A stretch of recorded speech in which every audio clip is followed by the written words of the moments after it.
राजस्थान में राजनीतिक नियुक्तियों को लेकर पहले से ही काफी ज्यादा खबरें सामने आ रही थी। लगातार राजनीतिक नियुक्तियों को लेकर सचिन पायलट और उनका खेमा आवाज बुलंद कर रखा है।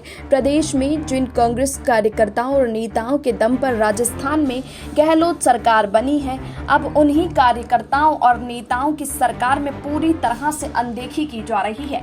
इनाम के तौर पर जिन कार्यकर्ताओं और नेताओं को राजनीतिक नियुक्तियों से नवाजा जाना चाहिए था, उन कार्यकर्ताओं की बजाय गहलोत सरकार पूरी तरह से रिटायर्ड नौकरशाहों को राजनीतिक नियुक्तियों से नवाज रही है।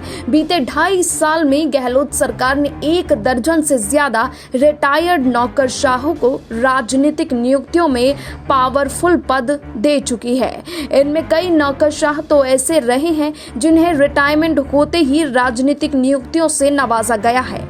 रिटायर्ड नौकरशाहों में 10 IAS और 3 IPS अधिकारी रह चुके हैं।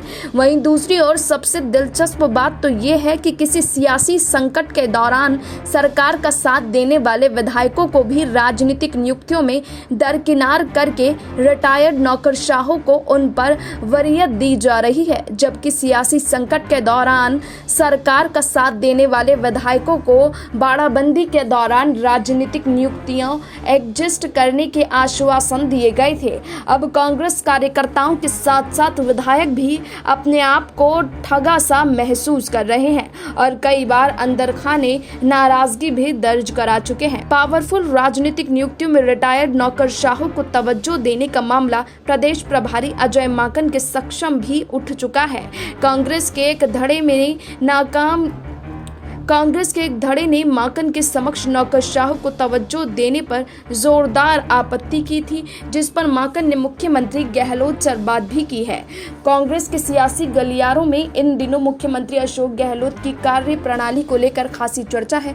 मुख्यमंत्री की कार्य प्रणाली को लेकर कांग्रेस कार्यकर्ताओं में अब नाराजगी खुलकर सामने आने लगी है। कांग्रेस के सियासी गलियारों में चर्चा इस बात की है कि विपक्ष में रहते 5 साल जी तोड़ मेहनत कार्यकर्ताओं से कराई जाती है और सत्ता में आने के बाद इनाम उन लोगों को दिया जाता है जो पार्टी के प्राथमिक सदस्य भी नहीं होते हैं। Bureau report SPN9 news.